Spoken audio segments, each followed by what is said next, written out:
한 주일 동안 편안하셨습니까? 오늘도 교과 방송에 오신 여러분들을 환영합니다. 이사야서도 이제 마지막과 제13과가 되었네요. 오늘 지구의 재탄생이라는 제목으로 하나님께서 이스라엘 백성들을 향한 그 놀라운 큰 뜻이 무엇인지를 함께 살펴보는 시간을 갖도록 하겠습니다. 먼저 기억절 이사야서 65장 17절에 있는 말씀을 읽도록 하겠습니다. 보라, 내가 새 하늘과 새 땅을 창조하나니 이전 것은 기억되거나 마음에 생각나지 아니할 것이라. 하나님께서는 이스라엘 백성들을 그들을 구원하시고자 많은 선지자들을 보내셨습니다. 하지만 그 선지자들의 경고의 기별에도 불구하고 이스라엘 백성들은 그들의 마음대로 행하기를 선택하였죠. 결국은 그들이 죄악과 그들이 우상 숭배에서 돌이키지 아니하였을 때에 하나님의 진노는 그들에게 임할 것임이 분명하였습니다. 특별히 이 하나님의 성전에서 드려지는 이 여러 가지 종교적 행위는 아무 의미가 없었다는 것이에요. 하나님께서는 자기 멋대로 행동하며 이 방종하는 백성들에게서 결국은 돌아서실 뿐만 아니라 그들을 큰 수치를 당하도록 심판하실 것이라는 이 기별이 이사야 전체를 통하여서 전해지고 있는 것입니다. 결국 악인들은 멸망하지만 하나님께서 의인들은 구원하시겠다는 것이 바로 이 전체적인 이 계획 가운데 나타난 것입니다. 하나님께서 유다 백성들을 바벨론의 포로로 끌려가게 하시고 그들을 거기서 죽게 하실지, 아니면 하나님께서 그들이 이 엘로의 하나님, 엘로의 아멘, 이 진리의 하나님을 통하여 그들이 정말 구원을 받을 수 있는지, 이것이 그들의 선택에 달려 있음을 우리가 보게 되는 것입니다. 오늘 우리가 그래서 65장 후반부와 66장에 나오는 이 내용을 통하여서 하나님께서 만약 그들이 자복하고 하나님께 돌아온다면 하나님께서는 그들에게 진리의 하나님, 아멘의 하나님이 되셔서 그들을 구원하실 것이라는 것이 바로 오늘 이 마지막 이사야 마지막 이 65장과 66장에 나와 있는 것입니다. 그것의 기별은 바로 곧 하나님께서 만약에 그들이 하나님께 자복하고 하나님께 나온다면 하나님께서 그들을 구원해 주시겠다. 근데 단지 그냥 구원해 주시는 것이 아니에요. 여기 보면은 하나님께서는 더 놀라운 약속을 주시는데 그것이 바로 새 하늘과 새 땅입니다. 신천신지에 대한 약속을 그들에게 주세요. 그래서 그것이 과연 무엇인지 우리 함께 살펴보면서 은혜 나누는 시간을 갖도록 하겠습니다. 오늘 이사야서 65장 17절과 17절부터 20절에 있는 말씀을 우리 함께 좀 보도록 하겠습니다. 보라, 내가 새 하늘과 새 땅을 창조하나니 이전 것은 기억되거나 마음에 생각나지 아니할 것이라. 하나님께서 이렇게 말씀하세요. 내가 새 하늘과 새 땅을 창조하는데 이전 것은 기억된다고요, 안 된다고요? 기억나지 않는다고요. 여러분들, 하나님께서 창조하신, 이전 창조하신 것은 언제예요? 그렇습니다. 창세기 1장 1절에 태초에 하나님이 천지를 창조하시니라. 하나님께서 에덴 동산에 첫 인류를 두시고 그 창조하신 그들을 위하여 창조하신 모든 것들은 기억나지 않는다고요. 왜 그럴까요? 여러분들 혹시 어디를 방문해 보시거나 그럴 때 예전에 갔던 데보다 더 나쁘면, 그렇죠? 어디가 더 기억이 나요? 내가 전에 뭐 살던 곳 아니면 더 아름다운 곳이 더 기억이 날 거예요. 그런데 여러분들이 갔던 곳이, 가는 곳이 더 아름답고 더 훌륭한 곳이라면 어떻습니까? 우리가 많은 경우에 여행을 다니다 보면 정말 멋진 곳, 정말 아주 편안한, 정말 너무 좋은 호텔이라 생각한다면 어때요? 여러분들, 집이 그렇게 생각나지 않죠? 나 집 가기 싫어. 그렇죠? 그런데 만약에 그것이 고생되는 곳이면 빨리 집에 가고 싶을 것이에요.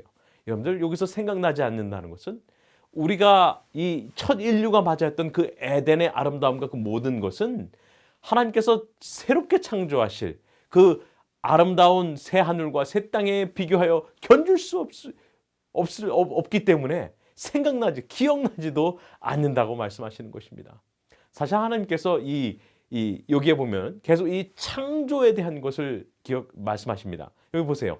너희는 내가 창조하는 것으로 말미암아 영원히 기뻐하며 즐거워할지니라.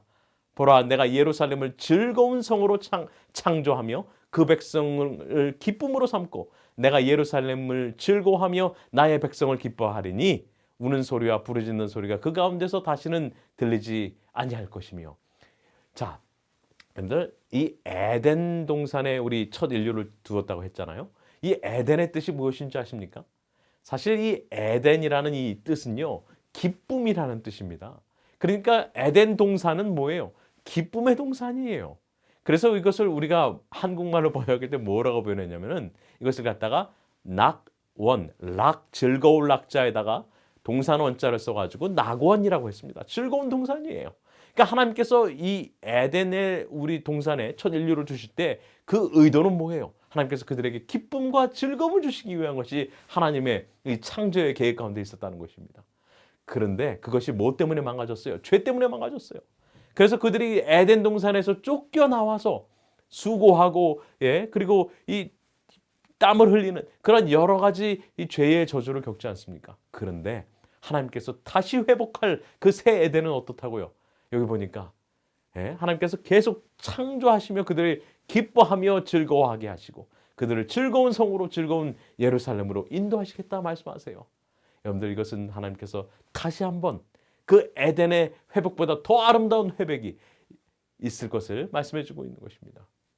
이것은 단지 그냥 조금 변화를 줘서 있는 것이 아니에요. 이것은 온전한 재창조의 역사입니다. 사실 여기에 사용된 단어가 여러분들이 창조하다 그 단어가 이 히브리 말로는 바라입니다. 바라. 그래서 창세기 1장 1절에 보면 브레싯 바라 엘로힘 에트 하샤마임 비에트 하렛. 그래서 태초에 하나님이 천지를 창조한 이 히브리어를 막 되는데 여기서 이 두 번째 나오는 바라 이 단어가 사실은 이 하나님 외에는 사용되지 않은 단어예요. 우리 인간도 물론 뭐 창조를 한다는데 여러분들 창조는 아니죠. 하나님께서만 아무것도 없는 무에서 유를 창조하십니다. 인간은 있는 것에서 그것을 만들어내는 것뿐입니다. 하나님께서 만드시는 이 새하늘과 새 땅은 새롭게 온전하게 다시 창조하시는 재창조의 사역을 여기 말씀하시는 것이에요. 온전한 기쁨의 회복, 즐거움 회복이 거기 있을 것이라 말씀하시는 것입니다. 자, 근데 여기 보세요. 20절에 보면 거기는 날수가 많지 못하여 죽는 어린이와 수한이 차지 못한 노인이 다시는 없을 것이라. 곧 100세에 죽는 자를 젊은이라 하겠고 100세가 못되어 죽는 자는 저주받은 자라 하리라. 자, 근데 어떤 분이 이렇게 질문하셨어요. 목사님, 여기 65장 20절에 보니까 아니 100세가 뭐 어쨌든 이 죽음이라는 단어가 나오는데 이게 뭡니까? 새하늘과 새 땅에 죽음이 있단 말입니까? 아니에요. 지금 여기서 말씀하시는 것은 여러분들이 새하늘과 새 땅에 올라가가지고 거기서 여러분들이 죽을 것이다 라는 그 말씀이 아닙니다. 여기에 나오는 말씀은 여러분들 1차적으로는 우리가 언제든지 예언을 해석할 때에 이것이 당시의 사람들에게 예언되었다는 것을 우리가 기억해야 돼요. 이것은 유다 백성들에게 주신 것입니다. 그러므로 유다 백성들이 만일 그들의 뜻을 돌이켜 하나님께 죄를 자복하고 하나님께 돌아 나와서 그들이 빛 가운데로 행하게 되면 하나님께서 그들을 어떻게 한다고요? 장수케 한다고요. 그들이 예루살렘 성으로 회복된 곳으로 돌아갈 것에 대한 그러한 예언을 주신 것이에요. 그러니까 이것은 어떻게 보면 조건적 예언이자 하나님께서 그들을 구원하시고자 하는 그 열망을 우리가 이 가운데서 살펴볼 수 있는 거죠. 하지만 이 예언에는요, 언제든지 이걸 갖다가 우리가 이 dual application, 그래서 이중적 적용 또는 삼중, 사중적 적용이 나오는 예언들이 굉장히 많습니다. 그래서 구약 성경 또 신약 성경 통틀어서 뭐든지 이 예언에는 최소한 2가지 이상의 예언이 적용될 수 있어요. 그러니까 이것은 이스라엘 백성들, 이 유다의 백성들이 그들이 하나님께 돌이키면 하나님께서 그들을 비록 포로로 끌려가게 하시지만은 하나님께서 그들을 다시금 예루살렘으로 회복시킬 것을, 그래서 그들이 수를 누리고 장수하며 편안하게 살 것을 약속하시는 것이란 말이에요. 근데 이것은 그와 동시에 물론 이제 먼 미래에 예수님께서 재림하실 때에 그때에 있을 사건도 이야기를 하는 것이죠. 어쨌든 간에 이스라엘 백성들이 하나님께 돌아오기를 선택하였나요? 그렇지 않았죠. 안타깝게도 이스라엘 백성들은 그들이 하나님께 돌이키기를 거절하여서 결국은 바벨론의 포로로 끌려가게 되는 것을 우리가 역사적으로 알고 있습니다. 자, 근데 여기 한번 보세요.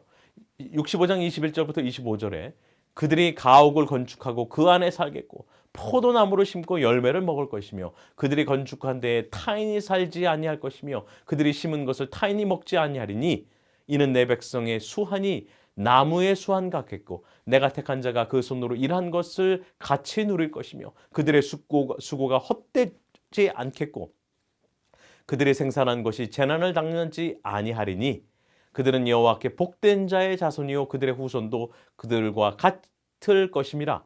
그들이 부르기 전에 내가 응답하겠고 그들이 말을 마치기 전에 내가 들을 것이며. 자, 하나님께서 여기 지금 이사야를 통해서 계속 말씀하고 있는 것이 뭐예요? 결국은 그들이 수고한 모든 것이 헛되지 않겠다.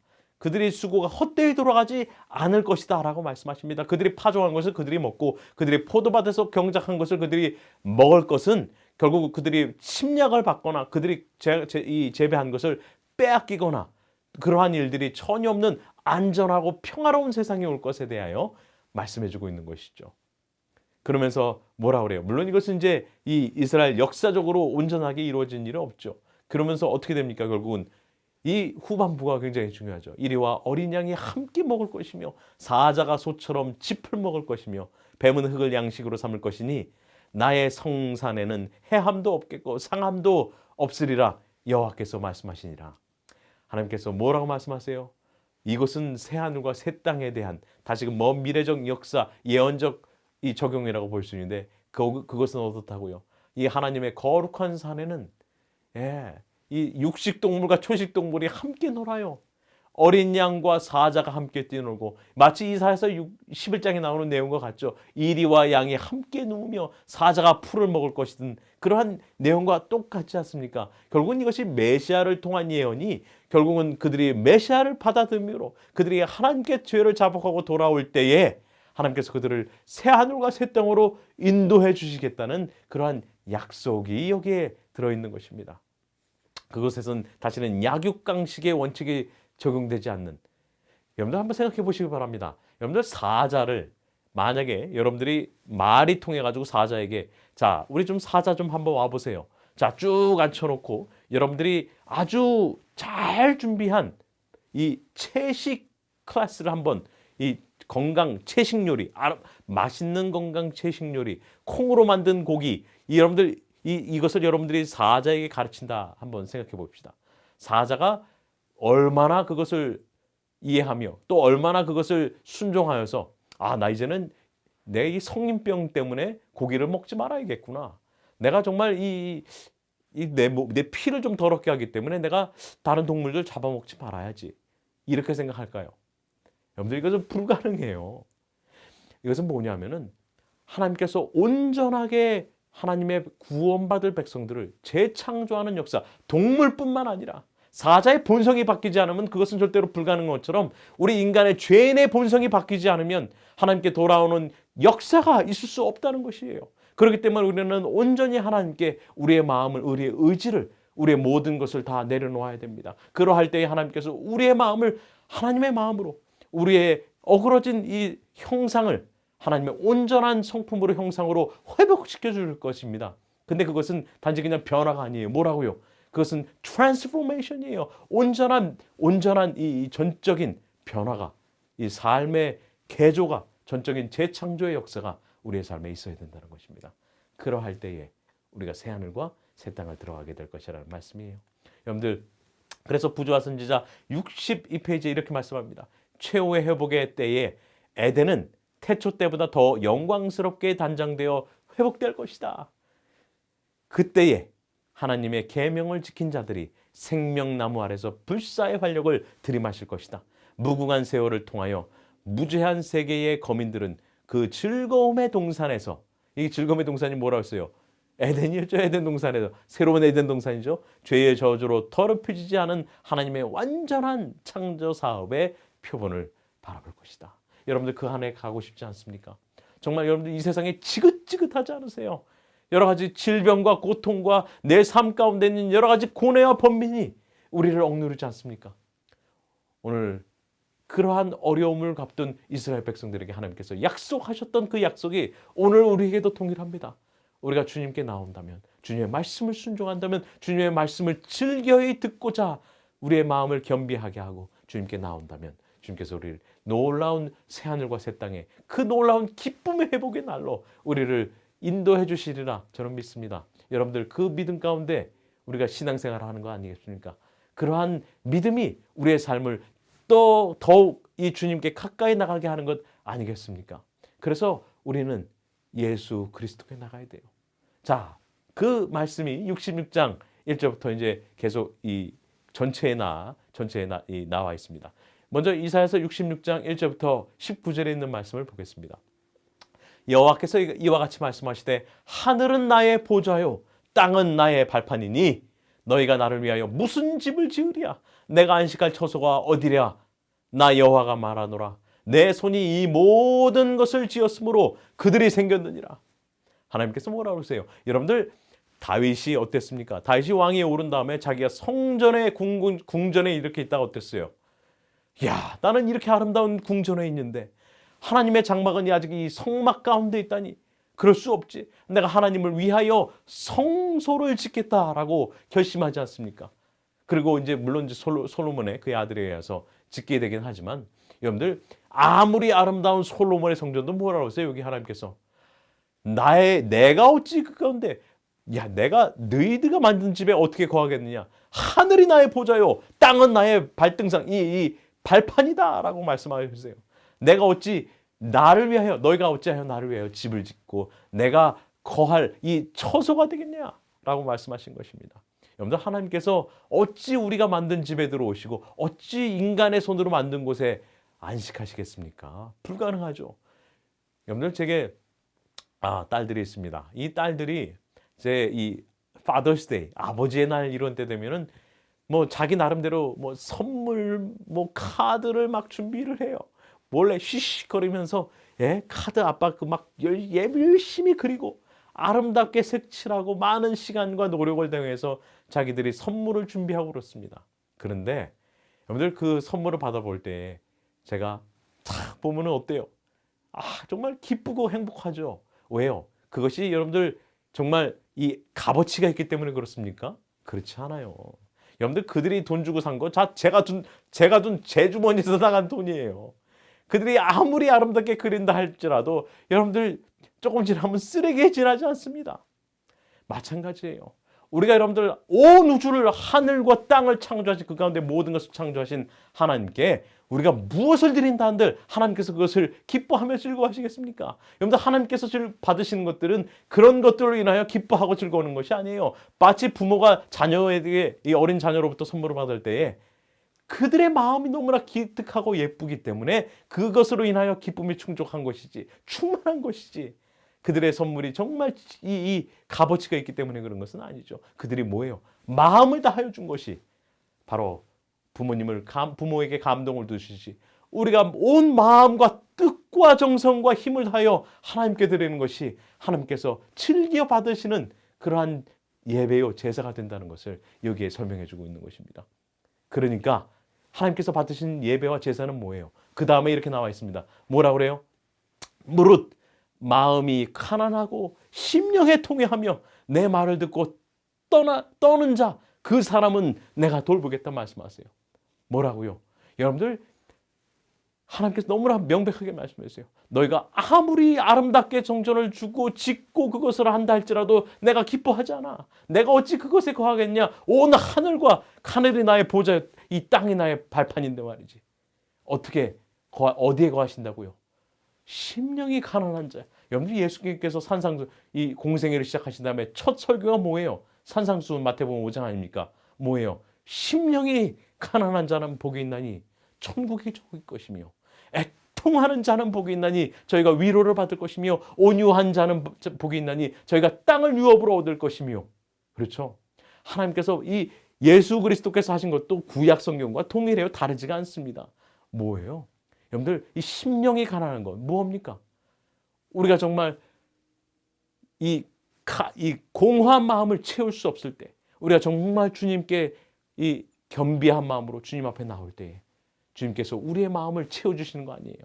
우리가 우리의 죄를 자복하고 주여 나의 공로 없이 주께 나가오니 나를 받아주시옵소서 할 때에 하나님께서 그래 내가 너를 받아줄게. 하나님께서 복 주시는 거 아닙니까? 그리고 뭐예요? 통회하는 거예요.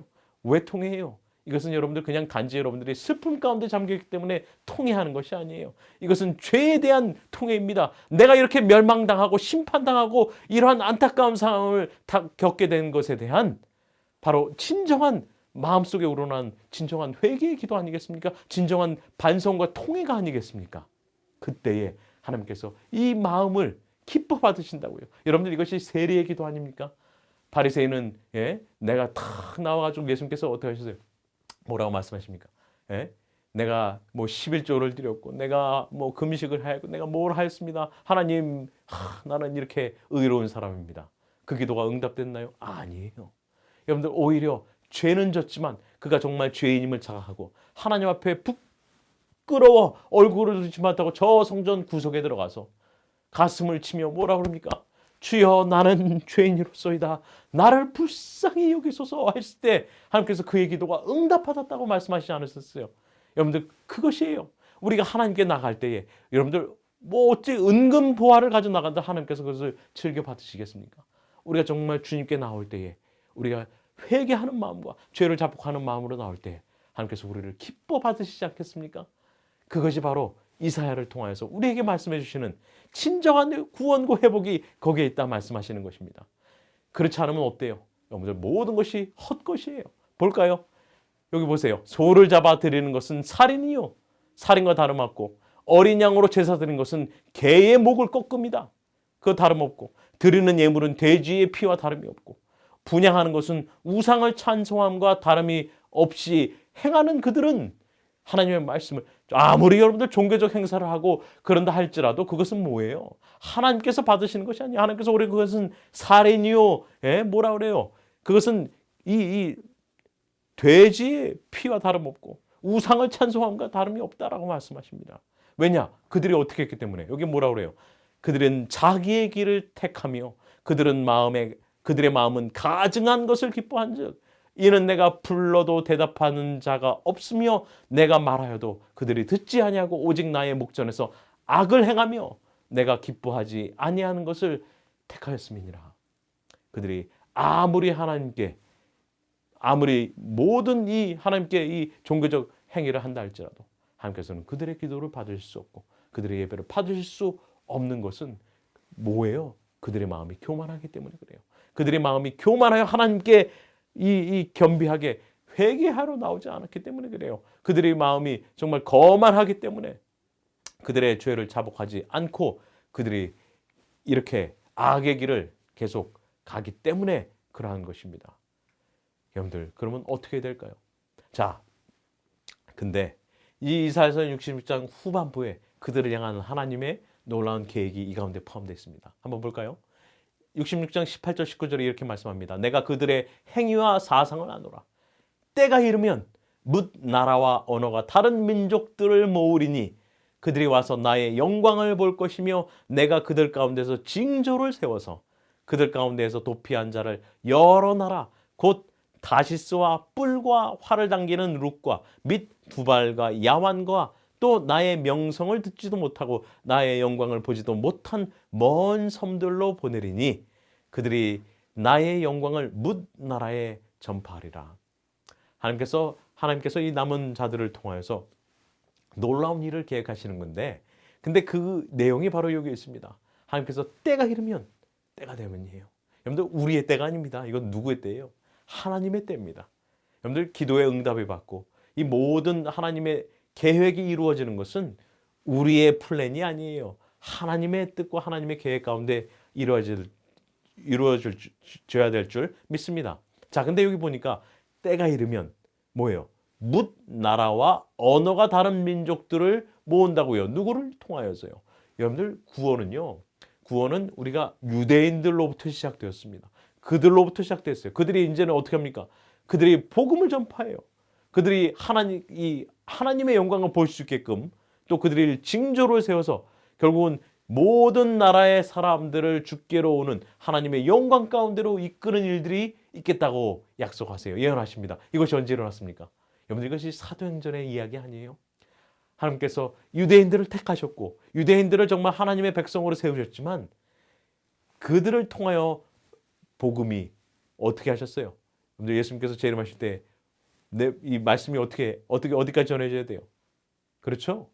예루살렘과 유다와 사마리아와 땅끝까지 이르러 내 복음이 전파되어야 되겠다. 여러분들, 이것이 바로 사도행전의 내용 아닙니까? 하나님께서 이방인들에게도 구원의 이 기별을 주세요. 그래서 하나님의 영광을 보고 그 사람들이 사방으로 복음을 전할 때에 초대교회 놀라운 부흥의 역사가 세계 곳곳에서 일어나지 않습니까? 여러분들 여기 보면은 다시스와 뿔과 활을 당기는 룩과 두발과 야완과 이것은 뭘 상징합니까? 여러분들 다시스는요 스페인 지역입니다. 이 뿔이라는 것은 이 북쪽에 있는 이 아프리카, 그러니까 이 애굽 쪽에 있는 나라를 가리켜요. 그 다음에 여기 룻은요 리디아 지방이에요. 그러니까 이스라엘고 바로 있는데, 그 다음에 이 두발은요 흑해 지방, 그러니까 이 메소포타미아 이 티그리스 강과 유프라데스 강이 있는 데고요. 야완은 이 그리스 지역을 얘기합니다. 그러니까 이것이 동서남북 사방이에요. 여러분들 복음의 전파가 어떻게 됐습니까? 한 곳으로 한 것이 아니라 온 세계로 전파되었듯이 하나님께로 올 자들이 사방에서 하나님의 영광을 보고 모인다는 것을 이야기하고 있는 것이에요. 이것은 누구를 통한 말씀입니까? 이것은 바로 예수 그리스도 메시아를 통한 예언이 이루어지지 않았습니까? 요한복음 3장 14절 15절에는 이 내용을 어떻게 얘기하고 있습니까? 모세가 광야에서 뱀을 든 것 같이 인자도 들려야 하리니 이는 그를 믿는 자마다 영생을 얻게 하려 하심이니라 라고 말씀하셨어요. 여러분들 모세가 구리뱀을 들어서 광야에서 이 불뱀에 물린 자들을 그것을 보는 자마다 살겠다 하였을 때 그 불뱀을 든 것처럼 인자 예수 그리스도도 십자가에 달릴 것에 대한 예언을 하십니다. 그래서 어떻게 했어요? 요한복음 12장 32절에 내가 땅에서 들리면 모든 사람을 내게로 이끌겠다 라고 말씀하고 있는 것입니다. 여러분들 우리가 전도를 하고 우리가 선교를 해서 사람들을 우리로 이끄는 것이 아니에요. 우리는 뭐만 높이면 돼요? 우리는 예수 그리스도만 높이면 됩니다. 예수 오직 예수만 높이면 돼요. 그것이 우리의 선교예요. 우리의 선교의 시작이요. 선교의 끝입니다. 우리가 뭘 많이 해가지고 되는 것보다 물론 그것도 다 필요하죠. 다 중요합니다. 하지만 그 가운데 핵심은 누구예요? 예수 그리스도를 높여야 됩니다. 그럴 때에 예수 그리스도께서 모든 사람을 당신께로 이끄세요. 그래서 여기 보면은 거룩한 자석처럼 하나님께서 당신의 백성들을 당신의 주변으로 모으실 것이라는 것이 바로 이 내용을 통하여 알게 되는 것입니다. 자, 이사야서 66장 19절부터 21절에는 이런 말씀이 있습니다. 내가 그들 가운데서 징조를 세워서 그들 가운데서 도피한 자를 여러 나라고 다시스와 뿔과 활을 당기는 룩과 및 두발과 야완과 또 나의 명성을 듣지도 못하고 나의 영광을 보지도 못한 먼 섬들로 보내리니 자 그들이 나의 영광을 문 나라에 전파하리라. 결국은 이 초대교회 이 선교적 사역에 대한 예언이 바로 여기 나와 있습니다. 그래서 이방인들에게 헬라인들에게 모든 사람들에게 복음이 전파되지 않았습니까? 여호와가 말하노라 이스라엘 자손이 예물을 깨끗한 그릇에 담아 여호와의 집에 드림같이 그들이 너희 모든 형제를 문 나라에서 나의 성산 예루살렘으로 말과 수레와 교자와 노새와 낙타에 태워다가 여호와께 예물 드릴 것이요 나는 그 가운데서 택하여 제사장과 레인을 삼으리라 여호와의 말이니라. 결국은 여러분들 이것이 사도 바울을 통하여서 이런 놀라운 복음의 이 확장과 그 역사가 우리가 사도행전을 통하여 보게 되지 않습니까? 그리고 하나님께서 이 하나님의 영광을 하나님의 이 복음을 온 세상에 전파하게 될 것을 이야기하고 있는 것입니다. 그들이 어떻게 해요? 말과 수레와 교자와 노새와 낙타에 태워다가 여호와께 예물을 드리러 온다고요. 그래서 어떻게 합니까? 하나님께서 그 가운데 택하여 제사장과 레인을 삼겠다 말씀하세요. 얼마나 놀라운 말씀입니까? 여러분들 우리는 사실은 모두 다 이방인입니다. 여러분이나 저나 이 방송을 보시는 모든 분들은 여러분들은 유대인이 아니에요. 우리는 이방인이에요. 우리가 이 복음 받은 것은 유대인들로부터 온 것입니다. 결국은 그것은 예수 그리스도를 통하여서 또 사도 바울과 그의 모든 사도들과 그들의 전파된 것이 현재 저와 여러분에게까지 온 것이에요. 근데 하나님께서 저와 여러분을 어떻게 하신다고 말씀하세요? 여기 보니까 그 가운데서 택하여 제사장과 레인을 삼겠다고요. 여러분들 이 제사장이 되는 것은 누구밖에 안 됩니까? 레위 지파인들밖에 안 되었습니다. 그런데 지금 누구를 이 제사장과 레인으로 삼으신다고요? 이방인들도 제사장과 레인으로 삼으신다고요. 여러분들 이 레위기 8장과 민수기에 보게 되면 이 제사장 사역을 위하여 구별할 때에 이러한 일들을 행하였습니다. 그래서 먼저 이 제사장들을 되기 위한 것은 레위 지파 사람이었고요. 그 다음에 그들은 이제 이 의식을 행할 때에 그들은 먼저 목욕 제개를 하고 그 다음에 흰 세마포 옷을 입고 그 다음에 허리에 띠를 띠우고 그 다음에 이제 이 에봇의 옷을 입고 그 다음에 겉옷을 입고 그 다음에 거기다가 이 흉패 판결 이 대제사장 같은 경우에는 12지파를 상징하는 보석과 이것들을 가슴에 달았죠. 그리고 머리에 흰 이 모자를 쓰고 그 가운데는 금으로 새겨진 여호와께 성결이라라는 그러한 이 금태를 이 청끈에 달아서 머리에 묶었습니다. 이것이 바로 하나님께 이 드려진 바 되는 이 드려지기 바로 전에 그렇게 하는데 구별되기 전에 자 그런 다음에 이제 이 레위기에 보면 어때요? 모세가 나와서 감람류를 그들을 바르고 그 다음에 그들을 하나님께 드리는 이 제사를 드리게 합니다. 7일 동안 물론 드리는데 그 중에 참 흥미로운 것 중에 하나가 그들이 바로 하나님께 이 민수기에 보면은 그들을 하나님께 흔들어 드리는 이 요제를 말씀하십니다. 그래서 여기 보게 되면 제가 이렇게 한자로 흔들 요자에다가 제사 제자를 썼어요. 여러분들 제사 방법 중에 여러 가지 제사가 있습니다. 화제가 있고 거제가 있고 요제가 있고 뭐 그런데요. 이 요제는 뭐냐 하면은 여러분들 짐승의 이 희생 제물 동물이면은 그것의 이 가슴을 동물을 도려내어서 그것을 위로 들고 아래로 흔드는 이것을 갖다 그래서 요제라 하였습니다. 자, 근데 그것이 동물의 이 가슴뿐만 아니라 때로는 수확의 첫 수확물, 첫 곡식을 하나님 제사장께 가져나오면 제사장이 그것을 하늘을 향하여 들고 흔드는 요제를 하였습니다. 자, 이것은 요제는요 언제 드려졌냐면 사실은 이 절기죠. 이 특별히 봄절기 중에 유월절과 무교절 그 이후에 오는 초실절 날에 그것을 곡식을 들고 곡식의 첫 수확물을 들고 하늘을 향하여 제사장이 흔들었어요. 그것은 무슨 의미예요? 사실은 예수께서 죽으시고 부활하신 것을 기념하는 것이에요. 그것을 흔들면 바로 첫 수확물, 첫 이 부활의 이 첫 수확물이 되신 예수 그리스도의 부활을 상징하는 것이었습니다. 그러므로 그것은 요제를 흔들 때에 여러분들 요제는요 제사장의 것이 되었거든요. 그래서 이걸 제사는 누구에게 드리는 것인데 하나님께 드리는 것인데 그래서 그것을 흔들 때에 그것이 흔들려 올라갈 때는 그것이 하나님께 드려진 바 되고 그것이 당이 중력에서 떨어질 때는 바로 제사장의 것이 되는 그러한 것이 되었습니다. 그래서 이것을 통하여서 제사장은 구별되었습니다. 자, 근데 그것이 누구에게 있다는 것이에요? 여러분들 레위인 이스라엘 백성들 레위 지파 가운데 레위의 후손으로 태어난 자뿐만 아니라 저와 여러분에게도 있다고요. 그래서 베드로전서 2장 9절에 뭐라고 했습니까? 너희는 택하신 족속이요 왕 같은 제사장이요 거룩한 나라요 그의 소유된 백성이니 뭐라고 하셨어요? 예?